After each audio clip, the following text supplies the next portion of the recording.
ایک انگریز مورخ اسکاٹ لکھتا ہے کہ سلیمان نے سالار موسیٰ پر 2 لاکھ دینار جرمانہ عائد کر دیا۔ بعض نے یہ رقم 1,50,000 دینار لکھی ہے۔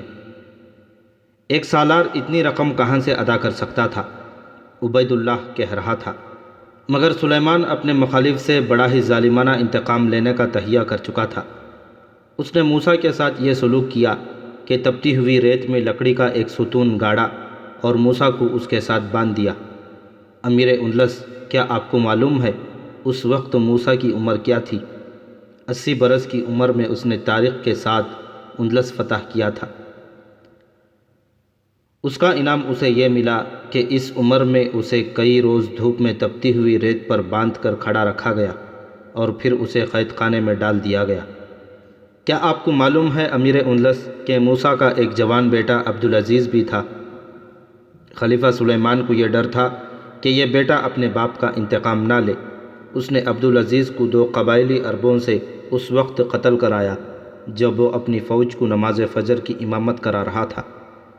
تاریخ سے آپ یہ سیاہی کس طرح کھرچ سکیں گے کہ عبدالعزیز نے سورہ فاتحہ ختم کر کے سورہ واقعہ کی تلاوت شروع کی تھی کہ سلیمان کے بھیجے ہوئے 2 قبائلی عربوں نے اسے قتل کر دیا، اور سلیمان نے اسی پر اکتفا نہ کی بلکہ عبدالعزیز کا سر اس کے باپ موسیٰ کو قید خانے میں پیش کیا۔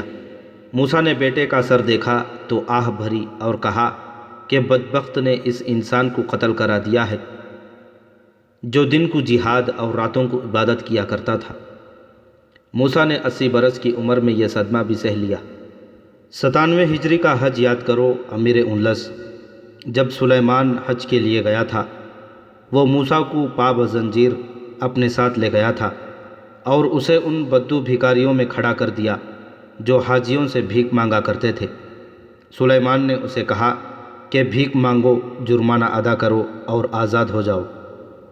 اس سال حاجی بہت خوش تھے۔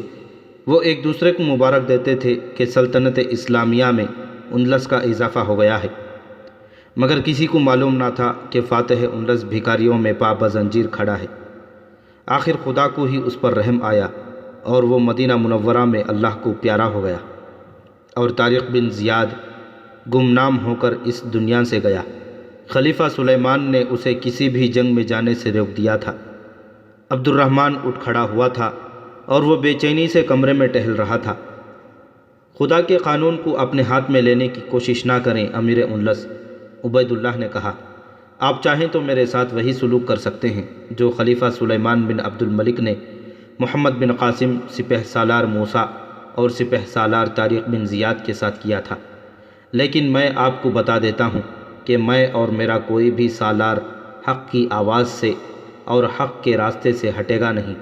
میں آپ کو خبردار کرتا ہوں کہ آپ کا انجام بڑا ہی بھیانک ہوگا۔ عبید اللہ بن عبداللہ اٹھا اور باہر نکل گیا۔ عبد الرحمن کمرے میں کھڑا اس دروازے کی طرف دیکھتا رہا جس میں سے اس کا سالار اعلیٰ عبید اللہ بن عبداللہ نکل گیا تھا۔ جیسا کہ پہلے کہا جا چکا ہے کہ وہ احمق نہیں تھا، عالم تھا اور دانشمند تھا۔ جتنی مہارت نظام سلطنت کے امور میں رکھتا تھا، اتنا ہی ماہر فن حرب و ضرب کا تھا۔ عبید اللہ نے اس کے وہ تار چھیڑ دیے تھے جنہیں زریاب اور سلطانہ خاموش رکھنے کی کوشش کر رہے تھے، اور وہ بیٹھ گیا اور اس نے سر جھکا کر ایک ہاتھ پیشانی کے نیچے رکھ لیا۔ اس نے کندھے پر کسی کے ہاتھ کا ہلکا سا بوجھ محسوس کیا۔ سر اٹھا کر دیکھا، وہ مدثرہ تھی۔ پہلے بتایا جا چکا ہے کہ مدثرہ اس کی کنیز ہوا کرتی تھی۔ وہ سلطانہ سے زیادہ نہیں تو اس جیسی ہی خوبصورت تھی۔ وہ نازک اندام تھی اور اس کی زبان میں بچوں کی سی معصومیت تھی۔ عبد الرحمن کو وہ اتنی اچھی لگی کہ اس نے مدثرہ کے ساتھ باقاعدہ شادی کر لی تھی۔ عبد الرحمن کو سلطانہ کی شوخیاں، چنچل پن اور اس کے ناز و انداز اچھے لگتے تھے، اور اس کے ساتھ ہی اسے مدثرہ کی سادگی اور معصومیت سے پیار تھا۔ کیا آپ ہار گئے ہیں؟ مدثرہ نے پوچھا۔ کیا آپ وہ عبد الرحمن نہیں رہے جس نے اپنے باپ الحکم کے دور حکومت میں سرحد پر کئی بار فرانسیسیوں کو خون میں نہلایا تھا؟ کیا آپ وہ عبد الرحمن نہیں رہے جس نے شارمین صلیبی کو بڑی تھوڑی نفری سے شکست فاش دی تھی؟ شارمین نے جب اپنی شکست کا بدلہ لینے کے لیے ترتوشہ کا محاصرہ کیا تھا تو اتنا مضبوط اور اتنا بھرپور محاصرہ کس نے توڑا تھا؟ عبد الرحمن نے۔ آپ نے۔ عبد الرحمن نے اسے نظر بھر کر دیکھا۔ اسے سیدھی سادھی اور معصوم سی مدثرہ اچھی لگی۔ مدثرہ گھومی اور تیزی سے کمرے سے نکل گئی۔ عبد الرحمن خاموش بیٹھا رہا، مگر اس کے اندر ایک طوفان اٹھ رہا تھا۔ مدثرہ گئی اور واپس آ گئی۔ اس کے ہاتھ میں تلوار تھی جو نیام میں تھی۔ اس نے تلوار نیام سے نکالی اور نیام اتنی زور سے ایک طرف پھینکی کہ دروازے سے باہر جا پڑی۔ مدثرہ نے تلوار عبد الرحمن کے منہ کے قریب کر دی۔ اسے سونگھیں، اس نے کہا، اسے دیکھیں، آپ کو ان کفار کے خون کی بو آئے گی جنہیں اس تلوار نے اللہ اور رسول صلی اللہ علیہ وسلم کے نام پر کاٹا تھا۔ اس تلوار کی چمک میں آپ کو کفر کے وہ قلعے نظر آئیں گے جو اس تلوار نے سر کیے تھے۔ یہ تلوار کند نہیں ہوئی، اسے زنگ نہیں لگا۔ آپ نے سر جھکا کیوں لیا ہے؟ تم نے نہیں سنا کہ یہ شخص مجھے کیا کچھ کہہ گیا ہے؟ عبد الرحمن نے کہا۔ ایک شیر کو جگانے کے لیے اور اسے کچھار سے باہر لانے کے لیے اس کی کچھار کے آگے آگ جلانی پڑتی ہے، مدثرہ نے کہا۔ میں نے ایک ایک لفظ سنا ہے جو سالار اعلیٰ نے آپ سے کہا ہے۔ میں آپ کو اپنی محبت کا واسطہ نہیں دے سکتی، کیونکہ آپ نے محبت ایک سے زیادہ عورتوں میں تقسیم کر رکھی ہے۔ میں آپ کو ان 2 بچوں کا واسطہ دے سکتی ہوں جنہیں میں نے جنم دیا ہے۔ ان بچوں کو اور ان کے بچوں کو سامنے رکھیں، انہیں وہ روایات دیں جو آپ کے آبا و اجداد نہیں دے سکے۔ بنی امیہ سالاروں اور فاتحین اسلام کے قاتل کہلاتے ہیں، آپ ان کی روایت کو نہ دہرائیں۔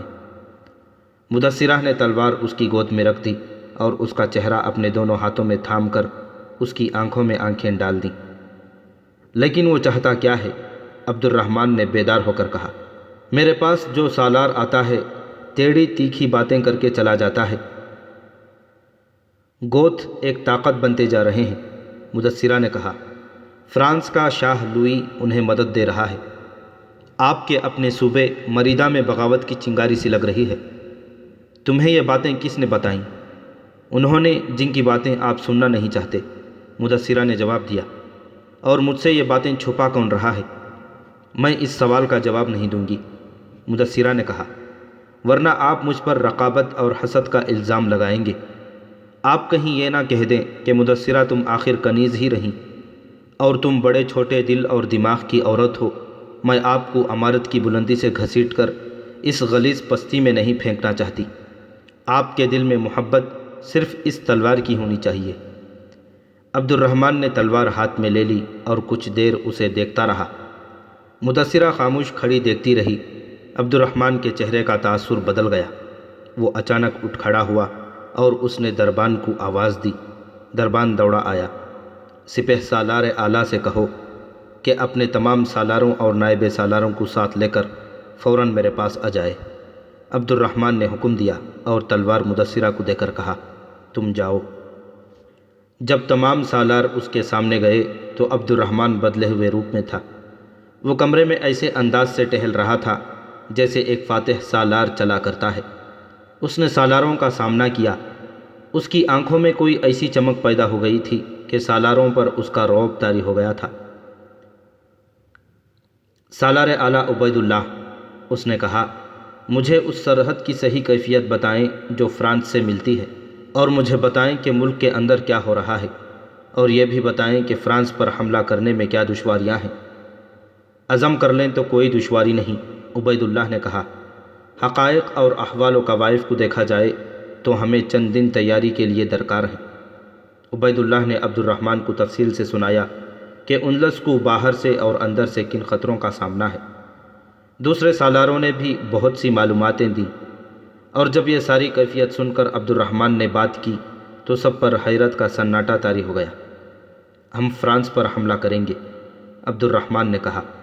جہاں فتنہ پرورش پا رہا ہے ہم اس جگہ کو تباہ و برباد کر دیں گے۔ سالاروں کا سناٹا مسکراہٹوں نے توڑ دیا۔ وہ سب مردان حر تھے، وہ یہی حکم سننے کو بیتاب تھے۔ عبد الرحمن نے انہیں حملے کا منصوبہ بتانا شروع کر دیا۔ جو دستے کوچ اور لڑائی کے لیے تیار ہیں ان میں کچھ دستے سالار موسیٰ بن موسیٰ کی کمان میں کل صبح گوتھک مارچ کی طرف کوچ کر جائیں۔ عبد الرحمن نے کہا، کچھ دستے سالار عبدالرؤف کی کمان میں فرانس کی سرحد کی طرف کوچ کر کے جائیں۔ موسیٰ بن موسیٰ گوتھک مارچ پر حملہ کریں گے اور عبدالرؤف سرحد پر اس طریقے سے چھوٹے چھوٹے حملے کریں گے جن سے یہ ظاہر ہو کہ یہ کارروائی سرحد تک کی ہی محدود رہے گی۔ میں خود آپ کے پیچھے پیچھے آؤں گا۔ میرے ساتھ عبید اللہ، عبد الکریم اور فرتون کے دستے ہوں گے۔ میں ان کے ساتھ فرانس پر بہت تیز حملے کروں گا۔ پھر تمام دستے میرے دائیں اور بائیں آ کر فرانس کی فتح مکمل کریں گے۔ اس سے فارغ ہو کر ہم اندرونی سازشوں کی طرف توجہ دیں گے۔ سب سے پہلے ضروری ہے کہ جس ملک میں ان سازشوں کو شہ اور مدد مل رہی ہے اسے تحقیق کر لیا جائے۔ میں اس جنگ کو فیصلہ کن بنانا چاہتا ہوں۔ سالاروں نے اس منصوبے کو پسند کیا، کچھ مشورے دیے، کچھ ترمیمیں ہوئیں اور ایک ایسا جنگی منصوبہ تیار ہو گیا جس نے فرانس کا سلطنت اسلامیہ میں شامل ہو جانا یقینی نظر آنے لگا۔ پھر فوج عبد الرحمن کی تقسیم کے مطابق کوچ کر گئی۔ ہدف تک پہنچنے کے لیے کم و بیش 20 دن درکار تھے۔ سالار موسیٰ بن موسیٰ اور سالار عبدالرؤف کے دستے پہلے روانہ ہو گئے اور 2 روز کے وقفے سے عبد الرحمن اپنے دستوں کے ساتھ کوچ کر گیا۔ جب یہ ساری فوج قرطبہ سے کوچ کر رہی تھی اس وقت ایک گھوڑ سوار دور سرپٹ گھوڑا دوڑاتا جا رہا تھا۔ اس کا رخ مریدہ کی طرف تھا۔ زریاب، سلطانہ اور عبد الرحمن کی پسندیدہ عورتیں ایک چٹان پر کھڑی فوج کو دور ہی دور ہٹتا دیکھ رہی تھیں۔ شہر کے ہزاروں لوگ فوج کو خدا حافظ کہنے نکل آئے تھے۔ کیا وہ آدمی بر وقت پہنچ جائے گا؟ سلطان نے زریاب سے پوچھا۔ وقت سے پہلے پہنچ جائے گا، زریاب نے کہا۔ عبد الرحمن کو اس حملے کے لیے آمادہ کرنے میں مدثرہ کا بھی ہاتھ ہے، سلطانہ نے کہا۔ عبد الرحمن ابھی تک اس کا اثر قبول کرتا ہے، مدثرہ کو میں زندہ نہیں رہنے دوں گی۔ سوچ کر کچھ کریں گے سلطانہ، زریاب نے کہا۔ محل میں کوئی ایسی حرکت نہ کرنا جس سے عبد الرحمن کو شک ہو جائے۔ تم شاید ابھی تک نہیں سمجھی کہ عبد الرحمن کس قدر دانش مند اور جرأت مند ہے۔ فکر نہ کرو، اسے آدھے رستے سے واپس آنا پڑے گا۔ وہ گھڑ سوار جو اکیلا جا رہا تھا وہ زریاب نے مریدہ بھیجا تھا۔ مریدہ میں اب یہ حالت تھی کہ محمد بن عبد الجبار ایک جنگی طاقت بن گیا تھا۔ ہزاروں عیسائی اس کے ساتھ مل گئے تھے۔ ان میں وہ 9 مسلم عیسائی بھی تھے جو بظاہر مسلمان اور اندر سے عیسائی تھے، یعنی وہ مولد تھے جنہوں نے حکومت اندلس کے خلاف زمین دوز تحریک چلائی تھی اور جسے تاریخ میں تحریک مولدین کہا گیا ہے۔ گھوڑ سوار رات کو پہنچ گیا اور اس نے تحریک کے قائدین کو اطلاع دی کہ عبد الرحمن فرانس پر حملہ کرنے جا رہا ہے۔ عبد الرحمن نے اپنی پیش قدمی اور حملے کا منصوبہ راز میں رکھا تھا، مگر جس جگہ خوشامدی موجود ہوں وہاں وہ آستین کے سانپ بن جایا کرتے ہیں۔ 15-16 دنوں بعد سالار موسیٰ بن موسیٰ اور سالار عبدالرؤف اپنے اپنے محاذ پر پہنچ گئے تھے۔ عبد الرحمن نے منصوبے کے مطابق ابھی آدھا راستہ طے کیا تھا کہ مریدہ سے ایک کمانڈر اس کے پاس پہنچا اور یہ خبر سنائی کہ محمد بن عبد الجبار نے مریدہ پر حملہ کر دیا ہے اور اس نے وہاں کے گورنر کو، جس کا نام کسی بھی مورخ نے نہیں لکھا، گرفتار کر لیا ہے اور عیسائی شہر کو لوٹ رہے ہیں اور وہاں محمد بن عبد الجبار کی حکومت قائم ہو چکی ہے۔ عبد الرحمن نے فرانس کی طرف اپنی پیش قدمی روک دی۔ اس نے تیز رفتار قاصد عبدالرؤف کی طرف اس پیغام کے ساتھ دوڑا دیا کہ فوراً واپس آؤ اور مریدہ کا رخ کر کے بہت تیز پیش قدمی کرو اور مریدہ کو محاصرے میں لے لو۔ عبد الرحمن نے فرانس پر حملہ ملتوی کر دیا اور بگولے کی طرح اپنے دستوں کے ساتھ مریدہ کو روانہ ہو گیا۔ اندلس کی ناگن نے مردان حر کو ڈس لیا تھا۔ صلیبی جنگ اسی روز شروع ہو گئی تھی جس روز کلیسا نے محسوس کیا تھا کہ صلیب پر چاند ستارے کا سایہ پڑ رہا ہے۔ یہ سلطان صلاح الدین ایوبی کے دور سے بہت پہلے کی بات ہے۔ اسلام بحرہ روم پار کر کے دنیائے کلیسا میں داخل ہو گیا تو صلیب کے پجاری کیل کانٹین سے لیس ہو کر اسلام کو پیچھے دھکیلنے کے لیے میدان میں اتر آئے، اور اس وقت تک جو لڑائیاں بادشاہوں کی جنگیں کہلاتی تھیں وہ 2 مذہبوں کی جنگیں بن گئیں۔ 2 عقیدے باہم متصادم ہونے لگے۔ مسلمانوں نے ہمیشہ اپنے اللہ اور شمشیر پر بھروسہ کیا ہے۔ انہوں نے فن حرب و ضرب اور جنرل شپ میں مہارت حاصل کی اور میدان میں اس کے جوہر دکھائے۔ قلیل تعداد میں جنگی چالوں، چھاپہ مار ٹیکنیک اور جذبے سے 5 سے 10 گنا طاقتور دشمن کو اکثر شکست دی۔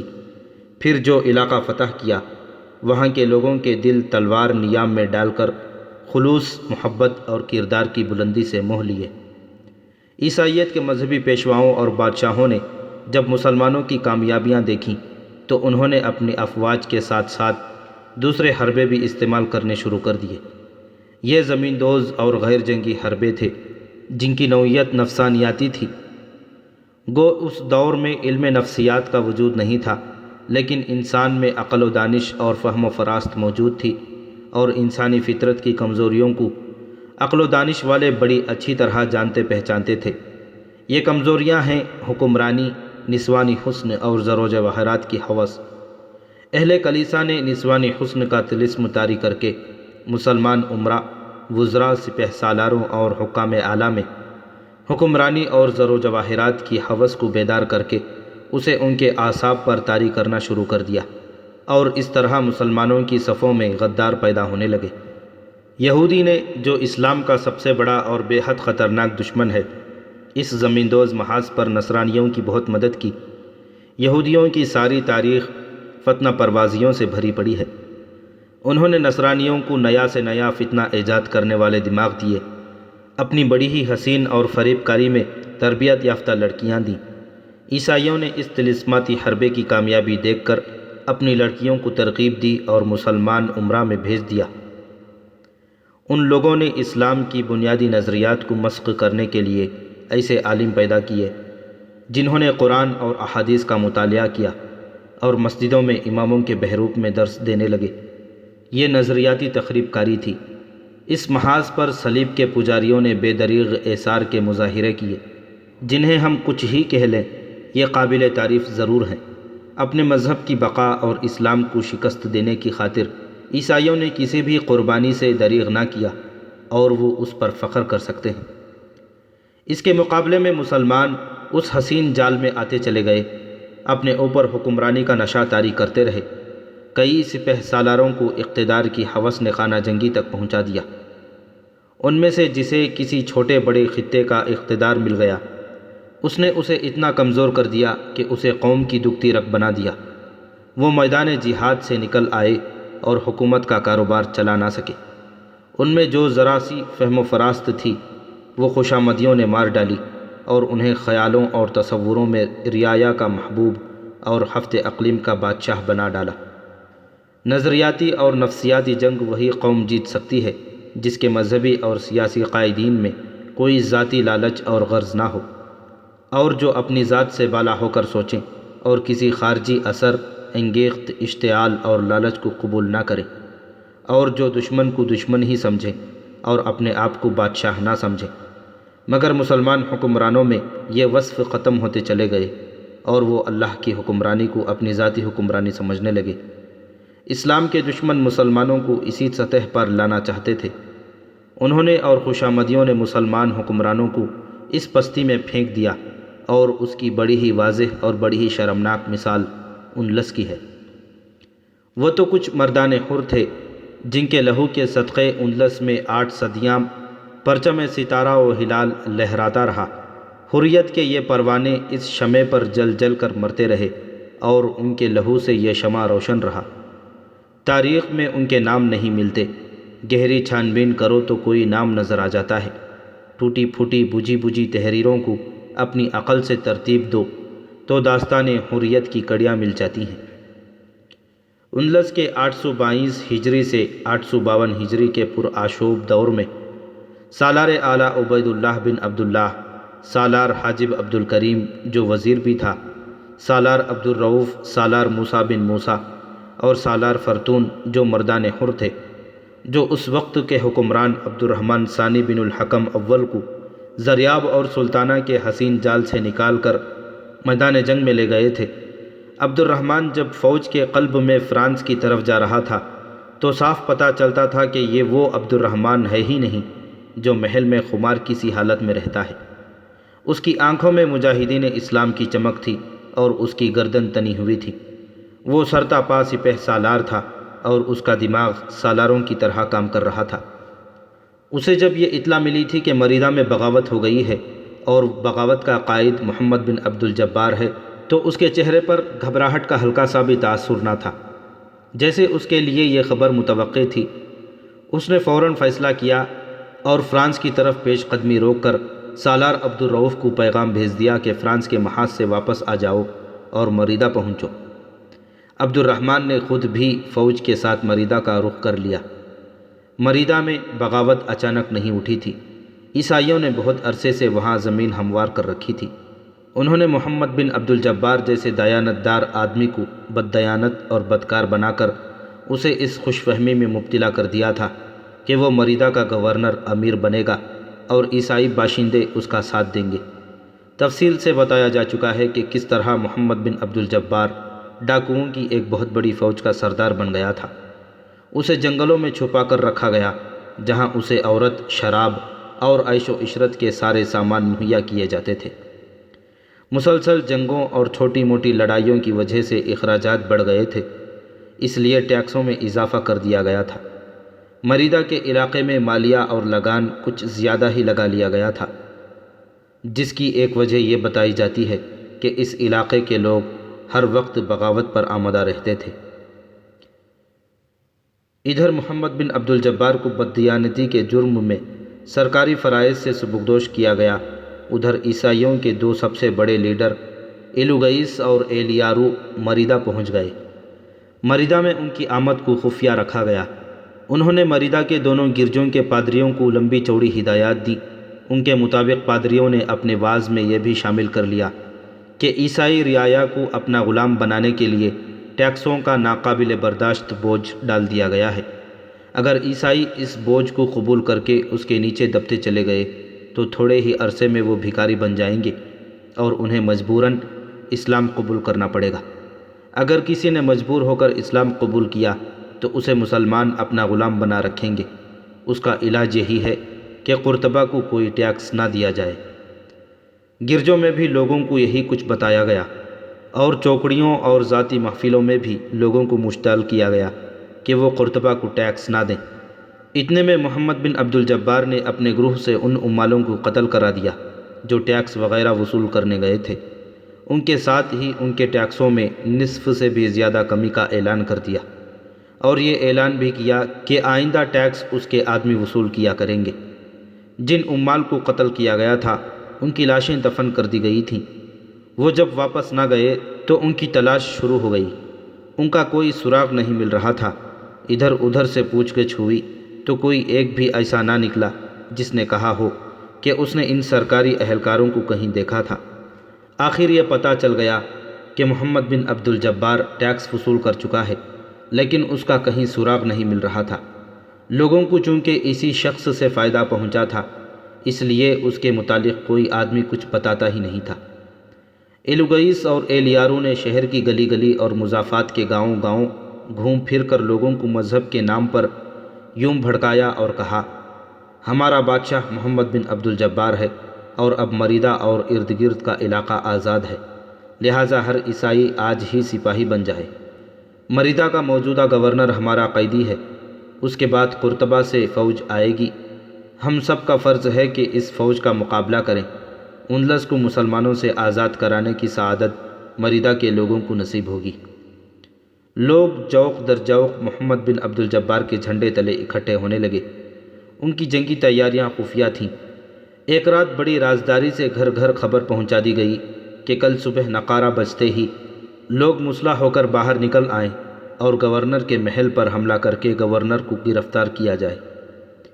مریدہ کے امیر گورنر کو محمد بن عبد الجبار کے متعلق تو پتہ چل چکا تھا کہ وہ لوگوں سے ٹیکس وصول کر کے روپوش ہے، لیکن اسے شک نہ ہوا کہ مریدہ کے باشندے اس کی فوج بن چکے ہیں اور یہ آتش فشاں پھٹنے والا ہے۔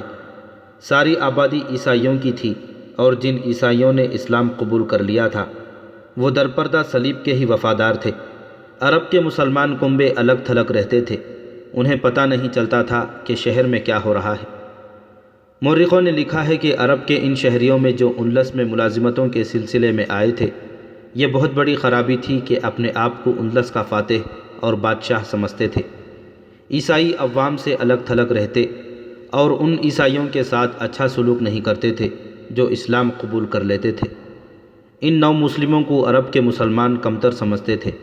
اسی رویے کا نتیجہ تھا کہ نو مسلموں کے دلوں میں اسلام کی محبت پیدا ہونے کے بجائے ناپسندیدگی پیدا ہوئی، جو آگے چل کر احتجاج اور پھر نفرت اور پھر بغاوت کی صورت اختیار کر گئی۔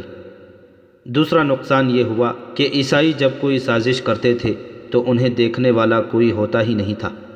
ان کی زمیندوز کارروائیاں مسلمانوں سے پوشیدہ رہتی تھیں، اور یہی ان کی کامیابی کی سب سے بڑی وجہ تھی۔ گورنر کا جاسوسی کا نظام اتنا ناقص تھا کہ اسے کچھ پتہ ہی نہیں چلتا تھا کہ شہر میں کیا ہو رہا ہے۔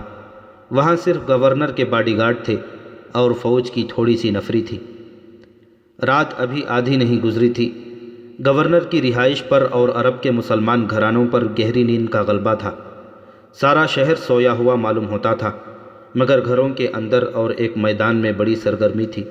محمد بن عبد الجبار درویشیوں کے بھیس میں شہر کے اندر آ چکا تھا۔ اس وقت تک اس کی فوج کی نفری مورخوں کے مطابق 40,000 ہو چکی تھی۔ یہ ایک باقاعدہ فوج تھی جس میں صرف شہری تھے اور کچھ پرانے فوجی۔ آدھی فوج شہر سے باہر تھی اور دروازے کھلنے کی منتظر۔ اچانک شہر سے شور اٹھا جو گورنر کی رہائش کے قریب جا کر للکار اور نعروں کی صورت اختیار کر گیا۔ امیر مریدہ، گورنر کے باڈی گارڈ اور فوج کی قلیل نفری کو جاگنے اور صورتحال کو سمجھنے کی بھی مہلت نہ ملی۔ گورنر کی جب آنکھ کھلی تو اس کے ارد گرد 8-10 آدمی کھڑے تھے۔ ان کے ہاتھوں میں ننگی تلواریں تھیں۔ انہوں نے اسے اٹھایا اور باہر لے گئے۔ باہر ایسا شور و غوغا تھا کہ اپنی آواز بھی نہیں سنائی دیتی تھی۔ سینکڑوں مشعلیں ادھر ادھر جیسے اڑی جا رہی تھیں۔ گھوڑے دوڑ رہے تھے اور مسلمانوں کے گھروں کی طرف سے شعلے آسمان کو جا رہے تھے۔ مسلمانوں کے گھر جل رہے تھے، وہاں لوٹ مار ہو چکی تھی۔ محافظ کہاں ہیں؟ امیر مریدہ نے گرج کر کہا۔ یہ سب کیا ہے؟ وہ تم سے پہلے قید خانے کو روانہ کیے جا چکے ہیں، ایک باغی نے کہا، اور تمہاری فوج کو نہتہ کر کے اس کے ارد گرد پہرا کھڑا کر دیا گیا ہے۔ یہ بغاوت ہو رہی ہے، تمہاری امارت ختم ہے، تم اب امیر نہیں اسیر ہو۔ اسے ایک بڑے عالیشان مکان میں لے گئے جہاں فانوس جل رہے تھے۔ وہاں چند ایک آدمی بیٹھے تھے۔ اسے ایک آدمی کے آگے کھڑا کر دیا گیا۔ وہ اس آدمی کو دیکھ کر چونک پڑا۔ تم؟ اس نے حیرت سے کہا۔ محمد بن عبد الجبار، او ڈاکو، کیا یہ تمہاری کارستانی ہے؟ محمد بن عبد الجبار نے قہقہہ لگایا اور کہا، مجھ سے جواب طلبی کرنے کا وقت گزر گیا ہے اور تمہارا غصہ کھوکھلا ہو چکا ہے۔ تمہاری باقی زندگی قید خانے میں گزرے گی۔ او غدار، امیر مریدہ نے کہا، اپنے انجام سے بے خبر نہ ہو۔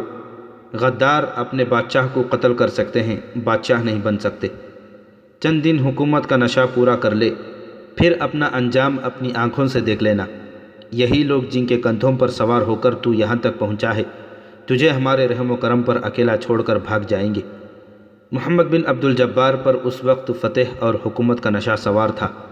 اس نے گورنر کو حقارت سے دھتکارتے ہوئے کہا، لے جاؤ اسے، اس کے سارے خاندان کو قید میں ڈال دو۔ فوج کو نہتہ کر دیا گیا تھا اور اس کے گرد مسلح پہرا تھا۔ جدھر دیکھو مشعلوں کے شعلے نظر آتے تھے۔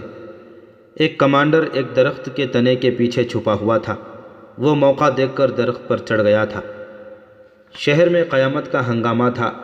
مسلمانوں کے گھروں اور دولت مند عیسائی تاجروں کے گھروں کو لوٹا جا رہا تھا۔ کئی مکان جل رہے تھے۔ کمانڈر درخت پر بیٹھا فرار کی ترکیبیں سوچ رہا تھا۔ اس کے نیچے پہرے دار ٹہل رہے تھے۔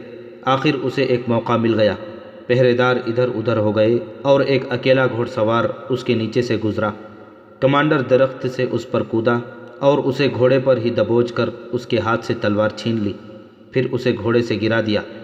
کمانڈر نے ایک ہی وار سے اس کی گردن کاٹ دی اور گھوڑے کو ایڑ لگا دی۔ شہر کے دروازے کھلے ہوئے تھے۔ محمد بن عبد الجبار کی فوج جو شہر سے باہر تھی وہ اندر آ رہی تھی، اندر کے لوگ باہر جا رہے تھے۔ لوٹ مار اور بھاگ دوڑ میں کسی کو کسی کی خبر نہ تھی۔ کمانڈر اس ہڑبونگ میں شہر سے نکل گیا اور قرطبہ کا رخ کر لیا۔ اس کے سامنے بڑی لمبی مسافت تھی اور اسے جلدی پہنچ کر مریدہ کی بغاوت کی خبر دینی تھی۔ وہ باقی رات گھوڑے پر سوار چلتا گیا۔ صبح طلوع ہوئی، پھر سورج ابھرا، وہ رکا نہیں۔ کچھ دور اسے 2 گھوڑ سوار جاتے نظر آئے، وہ فوجی معلوم ہوتے تھے۔ کمانڈر نے ان کی طرف گھوڑا دوڑا دیا، ان سے جا ملا اور انہیں بتایا کہ مریدہ میں کیا انقلاب آیا ہے اور وہ قرطبہ اطلاع دینے جا رہا ہے۔ قرطبہ میں جا کر کیا کرو گے؟ ان سواروں نے اسے بتایا، امیر اندلس تمہیں فرانس کے راستے میں ملیں گے، فوج فرانس پر حملہ کرنے جا رہی ہے، تم ادھر ہی چلے جاؤ۔ ان سواروں نے کمانڈر کا گھوڑا دیکھا، تھکا ہوا تھا اور کمزور بھی تھا۔ انہوں نے اسے اپنا ایک گھوڑا دے کر اس کا گھوڑا لے لیا۔ اب وہ تر و تازہ فوجی گھوڑے پر سوار تھا۔ اس نے گھوڑے کو ایڑ لگائی، رات کی نیند، بھوک اور تھکن سے وہ بے نیاز اڑتا چلا گیا، اور اس طرح امیر اندلس عبد الرحمن کو اطلاع ملی کہ مریدہ میں بغاوت ہو گئی ہے۔ عبد الرحمن نے فوجوں کا رخ مریدہ کو کر دیا۔ سالار عبد الرؤف کو فرانس کے محاذ سے واپس آنا پڑا، اس کی پیش قدمی بہت تیز تھی، وہ مریدہ کے زیادہ قریب تھا۔ ادھر عبد الرحمن بھی آ رہا تھا۔ اس نے دف اور نفریاں بجانے والوں اور جنگی ترانے گانے والے خوش الحان سپاہیوں کو فوج کے درمیان کر دیا تاکہ ان کی آواز فوج کے آخری سپاہی تک پہنچے۔ سازندوں نے عبد الرحمن سے کہا کہ وہ کوئی تیز قدم دھن بجائیں جو خون کو گرما دے اور جس سے گھوڑے بھی جوش میں آ جائیں۔ سپاہیوں کو ایسا تیز قدم ترانہ آتا تھا، ذرا سی دیر میں ساز و آواز سے دشت و جبل جیسے ہلنے لگے ہوں۔ یہ ایک عربی ترانہ تھا جو اندلس کی فتح پر ایک شاعر خدام طوسی نے لکھا ہوا تھا۔ سمندروں کی موج موج، بحر کی ہر ایک لہر، کچل کے وہ مسل کے وہ شیر جو خدا کے تھے، شہباز جو ہوا کے تھے، رسول کے وہ جانثار، سمندروں سے نہ ڈرے، قطرہ قطرہ کر دیا ہر موج کو، ہر لہر کو، طغیانیاں بھی دب گئیں، طوفان بھی سمٹ گئے، بجلیاں بھی بجھ گئیں، تاریخ کی فوج دیکھ کر ساحل بھی آگے بڑھ گیا، سجدہ ریز ہو گیا، کہنے لگا مجاہدوں تمہارا ہی انتظار تھا، صدیوں سے انتظار تھا، واپس نہ جانا اب کبھی۔ تاریخ کو یہ اچھی لگی، اس نے کہا مجاہدوں جلا دو ساری کشتیاں، واپس نہ جائیں گے کبھی، بڑھتے ہی جائیں گے سبھی، واپس اگر جانا ہوا لاشیں ہماری جائیں گی۔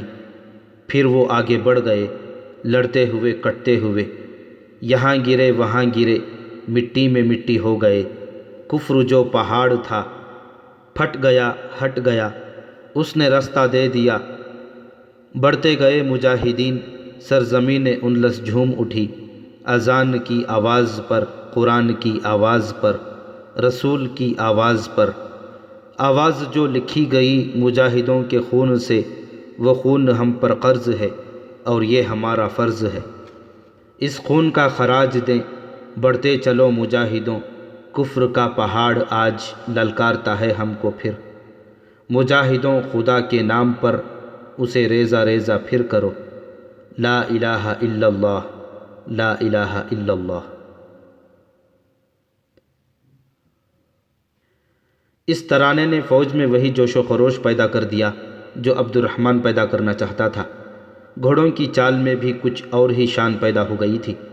عبد الرحمن کی اپنی ہی کیفیت تھی، جیسے اس کی رگوں سے کسی نے فاسد خون نکال کر تازہ خون ڈال دیا ہو۔ اس نے اپنے پرچم کو دیکھا جو علمبردار کے ہاتھ میں اس طرح پھڑ پھڑا رہا تھا جیسے سپاہیوں کے ترانے اور گونجدار آواز نے اس میں بھی روح اور جان ڈال دی ہو، اور کپڑے کے اس ٹکڑے میں بھی یہ احساس بیدار ہو گیا ہو کہ اسے کفر کے پہاڑ کا جگر چاک کرنا اور اسے ریزہ ریزہ کرنا ہے۔ عبد الرحمن نے بائیں طرف دیکھا، اس کا سالار اعلیٰ عبید اللہ بن عبداللہ چلا جا رہا تھا۔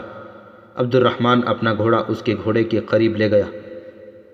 عبد الرحمن نے کہا، جس روز جنگی ترانوں سے مسلمان منہ موڑ لیں اس روز اسلام کا زوال شروع ہو جائے گا۔ موسیقی میں یہ خوبی ہے کہ صوتوں کو جگا دیتی ہے، عبید اللہ نے کہا، مگر موسیقی میں یہ خطرہ بھی ہے کہ جاگتے کو سلا بھی دیتی ہے، خون کو گرماتی ہے مگر خون کو سرد بھی کر دیتی ہے۔ یہ انسان پر منحصر ہے کہ وہ کون سی موسیقی پسند کرتا ہے۔ یہ اثر عورت کا ہے، عبد الرحمن نے کہا۔ عورت تلوار کی بڑی تیز دھار ہے، مگر عورت نیام بھی ہے۔ تیز دھار تلوار کو بیکار کر سکتی ہے۔ میں نے عورت کے دونوں روپ دیکھے ہیں۔ میرے ہاتھ میں تلوار مدثرہ نے دی تھی، اور آپ کی تلوار نیام میں کس نے ڈالے رکھی تھی؟ عبد الرحمن نے چونک کر عبید اللہ کی طرف دیکھا، جیسے بے خیالی میں باتیں کر رہا تھا اور اچانک بیدار ہو گیا ہو۔ عبید اللہ نے اس کے چہرے کا تاثر دیکھ کر بات آگے نہ چلائی۔ اس کا ذہن واپس محل میں پہنچ گیا تھا، جہاں زریاب کی موسیقی اور سلطانہ ملکہ تروب کا کافر حسن تھا۔ عبید اللہ نے مریدہ کو محاصرے میں لینے کی بات شروع کر دی۔ اسے یہ دیکھ کر اطمینان ہوا کہ عبد الرحمن میدان جنگ سے واپس نہیں گیا تھا۔ وہ مریدہ کی بغاوت پر قابو پانے کے متعلق بڑی جاندار آواز میں باتیں کرنے لگا۔ مریدہ ابھی دور تھا، فوج مسلسل پیش قدمی کی حالت میں تھی۔ ایک پڑاؤ ضروری تھا۔ مریدہ کے خزانے پر محمد بن عبد الجبار قابض ہو چکا تھا اور وہ مریدہ کا مکمل طور پر امیر بن گیا تھا۔ تمام نو مسلموں نے اسلام ترک کر کے عیسائیت قبول کر لی۔ یہ تحریک مولدین کی پہلی کامیابی تھی۔ نو مسلموں کے دوغلے پن نے انہیں فتح بخشی تھی۔ الوگئیس اور ایلیارو مریدہ میں ہی تھے۔ ان کی فوج کی نفری 40,000 تھی، جو مریدہ کے قبضے کے ساتھ ہی 10-15,000 مزید بڑھ گئی، مگر یہ نفری تربیت یافتہ نہیں تھی۔ یہ سب شہری تھے، فردن فردن لڑنا جانتے تھے، مگر فوج کی صورت میں منظم ہو کر کبھی نہیں لڑے تھے۔ انہیں بڑی آسان فتح حاصل ہو گئی تھی، اس لیے وہ ابھی تک لوٹ مار اور جشن منانے کی کیفیت میں تھے۔ مسلمانوں کے گھر تو بالکل ہی اجڑ گئے تھے۔ ان کی مستورات کا کچھ پتہ نہ تھا کہ کون کہاں ہے۔ بعض باغیوں کے قبضے میں آ گئی تھیں، ان کے مرد مارے گئے تھے۔ مریدہ کے لوگوں نے سرکاری خزانے کو بھی لوٹنے کی کوشش کی تھی۔ مریدہ شہر کے وسط میں ایک وسیع میدان تھا، جو گھوڑ دوڑ، فوجی کھیلوں اور پریڈوں کے لیے استعمال ہوتا تھا۔ باغی حکومت کی منادی پر لوگ اس میدان میں جمع ہو گئے۔ تھوڑی دیر بعد الوگئیس، ایلیارو اور محمد بن عبد الجبار گھوڑوں پر سوار اس ہجوم میں آئے۔ مریدہ کے فاتح لوگوں، الوگئیس نے اپنے گھوڑے کی رکابوں پر پاؤں جما کر کھڑے ہو کے انتہائی بلند آواز سے کہا، تم سب کو آزادی مبارک ہو۔ محمد بن عبد الجبار، جو مریدہ کے امیر بھی ہیں، سلطان بھی ہیں، بادشاہ بھی ہیں، تمہارے درمیان کھڑے ہیں۔ لوگوں نے محمد بن عبد الجبار زندہ باد، یسوع مسیح زندہ باد، انلس ہمارا ہے کے نعرے لگانے شروع کر دیے۔ ہزاروں آدمیوں کی گرج سے زمین و آسمان ہل رہے تھے۔ عیسائیوں کی عورتیں بھی وہاں آ گئی تھیں۔ ہر مرد ہر عورت سے بغلگیر ہونے کی کوشش کر رہا تھا، خوشی سے دیوانے ہو کر بے حیائی کے بھی مظاہرے کر رہے تھے۔ دوستوں، ایلوگئیس کی آواز اس شور و غل اور نعروں میں سے ابھری۔ امیر محمد بن عبد الجبار نے ثابت کر دیا ہے کہ مذہب کوئی حیثیت نہیں رکھتا۔ انہوں نے تمہیں آزادی دلانے کے لیے اپنی حکومت اور اپنے مذہب کے خلاف بغاوت کی ہے۔ تم نے آج مریدہ فتح کر لیا ہے تو ایک روز تم قرطبہ پر بھی قبضہ کر لوگے۔ انلس تم سے بڑی قربانی مانگ رہا ہے۔ اتنے میں ایک گھوڑ سوار گھوڑا دوڑاتا اور ہجوم کو چیرتا ہوا آ رکا، جہاں محمد بن عبد الجبار، الوگئیس اور ایلیارو کھڑے تھے۔ گھوڑ سوار کے چہرے پر گھبراہٹ تھی۔ ان تینوں نے اس کی بات سنی اور الوگئیس ایک بار پھر رکابوں میں کھڑا ہو گیا۔ مریدہ کے بہادروں، اس نے بڑی ہی بلند آواز سے کہا، تمہارے امتحان کا وقت آ گیا ہے۔ ابھی ابھی اطلاع ملی ہے کہ امیر انلس کی فوج بڑھتی چلی آ رہی ہے۔ شہر کے دروازے اندر سے بند کر لو اور زیادہ سے زیادہ آدمی شہر کی دیوار پر چڑھا دو۔ دشمن قریب آئے تو تیروں کا مہ برسا دو۔ دشمن کا استقبال نعروں اور للکار سے کرو۔ قرطبہ کی فوج دیوار کے قریب آئے تو اوپر سے برچھیاں پھینکو۔ محاصرہ لمبا ہو جائے تو گھبرا نہ جانا۔ ہمارے پاس کھانے پینے کا سامان بہت ہے، ہم بھوکے مر جائیں گے، قرطبہ کی فوج کو اندر نہیں آنے دیں گے۔ محمد بن عبد الجبار کی گرجدار آواز ابھری، مریدہ کے شیروں، فتح تمہاری ہوگی، لیکن یاد رکھو کہ تمہارا مقابلہ ایک تجربے کار فوج سے ہوگا۔ عبد الرحمن کی فوج قلعے سر کرنا جانتی ہے۔ تم صرف نعروں اور جوش و خروش سے اس فوج کو شکست نہیں دے سکو گے۔ پھر بھی اس فوج کو شکست دینا مشکل نہیں۔ تم میں بھگدڑ نہیں ہونی چاہیے۔ جدھر سے دشمن آئے ادھر تیروں کی بوچھاڑیں مارو۔ یاد رکھو کہ یہ تمہارا آخری موقع ہے۔ اگر قرطبہ کی فوج قلعے کے اندر آ گئی تو تم تصور میں نہیں لا سکتے کہ تمہارا انجام کیا ہوگا۔ یہ میری فوج ہے، میں ہی بہتر جانتا ہوں کہ یہ فوج جب سزا دینے پر آتی ہے تو کسی سپاہی کے دل میں انسانیت کی محبت نہیں رہتی۔ تمہارا قتل عام ہوگا، تمہاری بیٹیوں کو قرطبہ کے سپاہی اپنے خیموں میں لے جائیں گے۔ تم نے جو آزادی حاصل کی ہے اس کی قدر و قیمت کو جاننے کی کوشش کرو۔ لوگوں کا جوش و خروش بڑھ گیا اور نعرے بلند ہونے لگے۔ محمد بن عبد الجبار ایلوگئیس اور ایلیارو چیدہ چیدہ آدمیوں کو الگ کر کے محاصرے کی لڑائی لڑنے کی اسکیمیں بنانے لگے۔ سالار عبد الرؤف اور سالار موسیٰ بن موسیٰ کے دستے طوفان کی طرح بڑھتے آ رہے تھے۔ انہوں نے 3 دنوں کی مسافت 2 دنوں میں طے کر لی تھی۔ عبد الرحمن نے اپنے کچھ دستے اپنے ساتھ رکھے اور وہ راستے میں رک گیا۔ اس نے عبید اللہ بن عبداللہ کو 2-3 دستے دے کر مریدہ کو روانہ کر دیا۔ آپ کو معلوم ہوگا عبید اللہ، عبد الرحمن نے کہا، ان بغاوتوں کی پشت پناہی فرانس کا شاہ لوئی کر رہا ہے۔ میں ان دستوں کے ساتھ فرانس اور مریدہ کے راستے میں رہوں گا۔ ہو سکتا ہے کہ فرانس کی فوج مریدہ کا محاصرہ توڑنے کے لیے آ جائے۔ میں اپنے ان دستوں کو گشت پر رکھوں گا اور خود بھی گھومتا پھرتا رہوں گا۔ اگر فرانس کی فوج آ گئی تو شاید آپ ان تھوڑے سے دستوں سے اسے روک نہیں سکیں گے، عبید اللہ نے کہا تھا۔ اس صورت میں ہم سے کمک فوراً منگوا لیجئے گا۔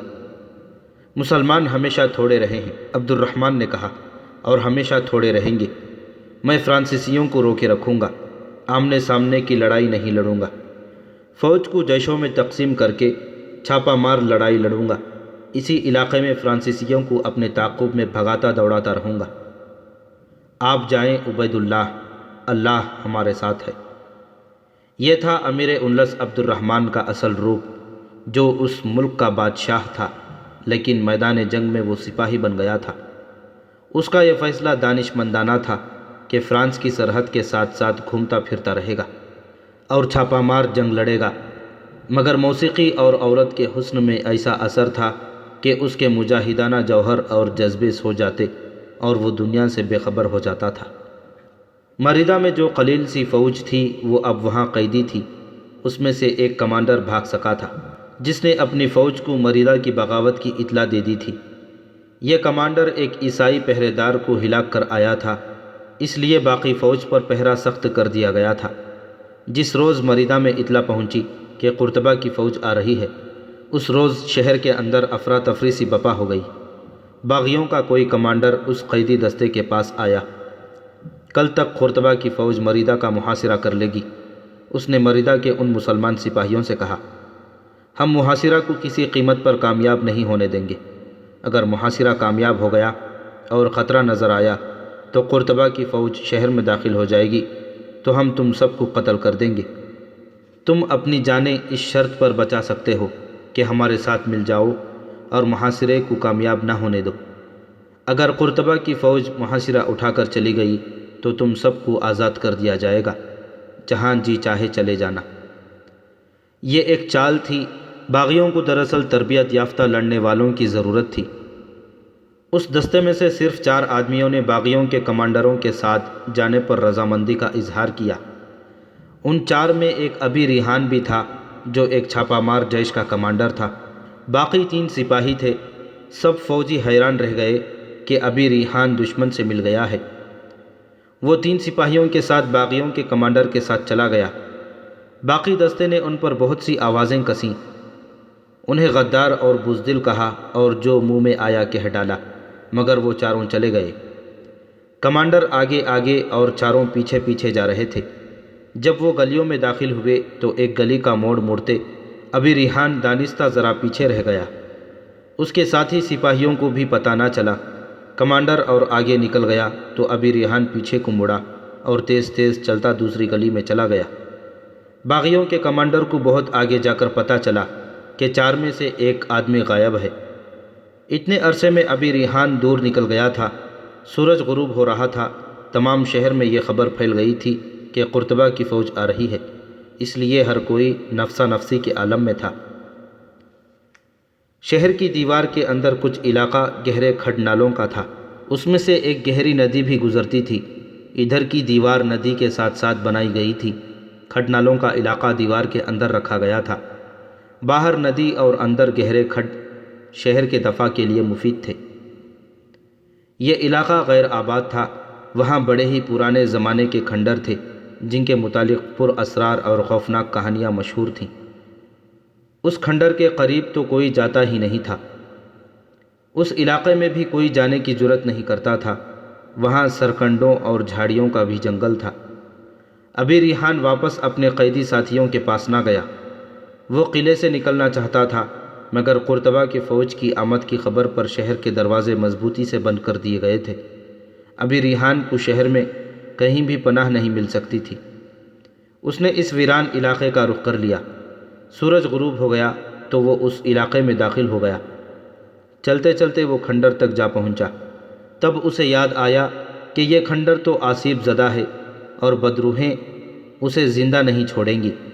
جوں جوں رات گہری ہوتی جا رہی تھی، سردی بڑھتی جا رہی تھی۔ یہ علاقہ بہت ہی سرد تھا۔ ابھی ریحان کو ہر طرف موت نظر آ رہی تھی۔ اس کے بچنے کی یہی ایک صورت تھی کہ وہ عیسائی کمانڈر کے پاس چلا جائے اور باغیوں کا کمانڈر بن کر اپنی فوج کے خلاف لڑے، مگر یہ صورت اسے منظور نہیں تھی۔ اسے سردی نے پریشان کرنا شروع کر دیا۔ وہ ڈرتا جھجکتا کھنڈر کے اس حصے میں جا کھڑا ہوا جہاں اوپر چھت تھی۔ اس کی زبان پر خدا کا نام تھا۔ وہ مسلسل آیات قرآنی کا ورد کر رہا تھا۔ اللہ کا ہی بھروسہ تھا۔ اندھیرا گہرا ہو گیا تھا۔ کھنڈر خاموش تھا۔ اسے کوئی بدروح نظر نہ آئی۔ تاریکی اتنی گہری ہو گئی کہ وہ گرد و پیش کو محسوس کر سکتا تھا۔ نظر کچھ نہیں آتا تھا۔ سردی کے ساتھ سرد جھکڑ شروع ہو گئے۔ جھکڑ جب تندی سے کھنڈروں اور سرکنڈوں سے گزرتے تھے تو ایسی آوازیں آتی تھیں جیسے نوزائیدہ بچے رو رہے ہوں۔ ابھی ریحان ان آوازوں کو انسانوں کی ہی آوازیں سمجھنے اور ڈرنے لگا۔ اس کے سامنے مسئلہ صرف چھپنے یا سردی سے بچنے کا نہیں تھا بلکہ اسے شہر سے نکلنا تھا۔ ایک راستہ اسے معلوم تھا۔ وہ فوجی تھا اور اس شہر میں ایک عرصے سے مقیم تھا۔ فوجی شہر کی دیوار اور دیوار کے کمزور مقامات سے واقف تھے۔ وہ جانتا تھا کہ شہر کا گندا پانی اور بارش کا پانی انہی کھڈ نالوں سے دیوار کے نیچے سے باہر جاتا اور ندی میں گرتا ہے۔ وہ سوچنے لگا کہ وہ اس راستے سے نکل سکے گا یا نہیں۔ وہ سوراخ اتنا فراخ نہیں تھا۔ کھنڈر اور ارد گرد کے ڈراؤنی آوازوں، چیخوں اور سیٹیوں نے اس کے جسم کی طاقت سلب کرنی شروع کر دی۔ اس نے قرآن کی ایک آیت کا ورد اونچی آواز میں شروع کر دیا اور سردی سے بچنے کے لیے ٹٹولتا ہوا ذرا اندر چلا گیا۔ یہ دو کمروں کے درمیان کا راستہ تھا۔ اوپر چھت بھی تھی لیکن ایک جگہ سے گری ہوئی تھی۔ وہاں اوپر سے ایسے لگا جیسے کوئی سسکیاں لے رہا ہو۔